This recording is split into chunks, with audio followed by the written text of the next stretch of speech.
Elles intentaient une action en justice contre Suez pour des manquements supposés à son devoir de vigilance après la contamination d'eau potable survenue au Chili. C'était en 2019. Les ONG ont été déboutées par le tribunal de Paris après déjà Total Énergie hier qui était poursuivi en justice pour inaction climatique. On observe de plus en plus une judiciarisation de ces affaires portées donc sur le devant de la scène en lien évidemment avec le climat et les dommages causés à l'environnement. Avec nous aujourd'hui l'avocate de l'une de ces ONG justement qui intente cette action contre Suez, la Fédération internationale des ligues de droits de l'homme. Julie Février, bonjour. Bonsoir. Merci d'être avec nous. Alors le tribunal a déclaré recevable afin de non recevoir soulevé par la défense, autrement dit, elle vous déboute de votre action en justice. Que répondez-vous aujourd'hui ? Tout à fait. Donc c'est une décision extrêmement décevante pour les associations que nous représentons.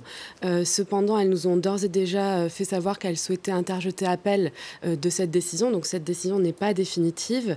Ce que nous regrettons par-dessus tout, c'est que nous n'avons toujours pas eu de décision sur le fond des dossiers, c'est-à-dire qu'on s'arrête à des éléments procéduraux, à des fins de non-recevoir, comme vous venez de le rappeler. Et c'est extrêmement regrettable de ne pas venir parler des violations des droits humains et des atteintes à l'environnement qui sont en jeu. Oui, parce que pour rappeler les faits, le 10 juillet 2019, près de 2000 litres de pétrole ont été déversés d'un groupe électrogène dans l'usine d'eau potable Caipili des Salles, en fait une usine située au Chili. Alors l'entreprise exploitante, c'était Caipili des Salles, du réseau, un réseau sanitaire local de la multinationale Suez au Chili. Donc en quoi Suez est-elle responsable? Elle n'est pas l'opérateur. Alors tout à fait, mais elle opérait à travers une sous-filiale, la sous-filiale Essal, qui elle-même opérait à travers une filiale dont le groupe Suez et la société Suez avaient un contrôle effectif sur ces filiales. Et justement, cette loi sur le devoir de vigilance permet, quand une société opère à l'étranger, donc à l'époque des faits, Suez contrôlait 43% du marché de l'eau au Chili, et il avait effectivement, cette société avait un droit d'ingérence, de regard sur ces sous-filiales. Une fuite d'eau une fuite en tout cas dans l'eau qui a fini par contaminer via l'eau potable donc 140 000, un peu plus de 140 000 habitants. Vous dites que c'est le résultat d'une série de négligences dans l'entretien et le contrôle de l'usine. Tout à fait. On a aperçu à travers cette malheureuse affaire de la crise sanitaire d'Osorno, donc qui a entraîné 10 jours d'interruption totale de déversement de l'eau sur la ville, donc qui a entraîné de graves violations des droits humains sur cette période. La sous-filiale avait effectivement été extrêmement défaillante dans les processus, notamment d'action en urgence sur ce type de crise. Et d'ailleurs, elle a perdu sa concession et on s'est rendu compte qu'à travers d'autres marchés de l'eau au Chili, elle ne respectait pas justement les processus qui étaient définis pour qu'elle puisse respecter les droits humains. Vous vous appuyez sur une loi qui date de 2017, une loi sur le devoir de vigilance qui s'impose maintenant aux grands groupes industriels. Pourtant, aujourd'hui, vous êtes débouté par la justice.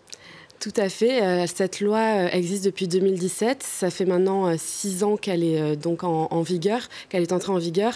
Et malheureusement, pour l'instant, toutes les actions ont mené à des fins de non-recevoir, donc des éléments de la défense qui sont argués par les sociétés. Mais ces décisions ne sont pas définitives. Il y a déjà un appel en cours sur un autre dossier. Ce dossier fera aussi l'objet d'un appel et on espère que les juges de la Cour d'appel de Paris oseront aller dans le fond de ces dossiers. Cette loi, elle oblige les sociétés de plus de 5000 salariés en France ou 10 000 dans le monde à publier un plan de vigilance destiné à prévenir les risques en matière d'environnement, de droits humains et de corruption qui pourraient résulter de leurs activités et de celles de leurs filiales, fournisseurs et sous-traitants. Publier un plan de vigilance, c'est déjà bien, ce n'est pas suffisant, c'est ce que vous dites ? C'est insuffisant si les plans ne permettent pas de répondre à une obligation générale de comportement qui est une obligation de vigilance et de prévention à l'égard d'atteintes aux droits humains, à l'environnement et aux libertés fondamentales. C'est une loi qui a été créée à la suite du drame du Rana Plaza, un immeuble qui abritait un atelier de confection au Bangladesh. C'était en 2013, il y avait eu plus de 1000 morts à l'époque. Et dans cet atelier, travaillaient des ouvriers du textile dans des conditions souvent déplorables pour des vêtements à destination notamment de pays comme la France. C'est là où la responsabilité des groupes français est engagée. Tout à fait, c'est à partir de ce drame du Rana Plaza qu'il y a eu une prise de conscience de l'impact des multinationales à travers le monde dans leurs activités. Et aujourd'hui, d'ailleurs, la directive européenne, le Parlement européen a voté pour une directive européenne sur cette question. Donc la France a été pionnière en édictant cette loi contraignante. Avant, c'était des normes de soft law, donc pas directement contraignantes. Et c'est suite à ce drame que la loi a été prise. Voilà, l'obligation donc d'un plan de vigilance, sauf que problème, dans l'affaire qui vous concerne, Veolia n'est pas l'auteur du plan de vigilance. Et c'est sur ce point que s'appuie le tribunal pour vous débouter aujourd'hui. Tout à fait. Les avocats de Vigigroup, donc qui est venu au droit du groupe Suez, ont soulevé une fin de non-recevoir s'agissant d'un défaut de qualité à défendre. Et le juge, le tribunal a considéré qu'effectivement, on ne pouvait pas savoir quelle société du groupe Suez avait édicté ce plan de vigilance. Et à partir de là, on ne peut pas être certain qu'ils avaient qualité à défendre. Et c'est sur ce fondement que nous avons été déboutés. La FIDH, le client que vous défendez, s'inscrit dans les pas de l'affaire du siècle qui a condamné l'État français, fait condamner l'État français pour inaction climatique. L'idée que pour respecter les engagements pris aux accords de Paris, eh bien, il faut mettre ses actes en conformité avec ses paroles, ce qui était également réclamé hier à Total Energy. Tout à fait. La FIDH s'inscrit dans cette volonté de justice et de lutte contre l'impunité et justement sur les contentieux climatiques, que la justice puisse également prendre ses responsabilités au même titre que l'exécutif sur ce type de dossier. Merci Julie Février, avocate de la FIDH, d'avoir été avec nous pour répondre à nos questions dans Paris Direct.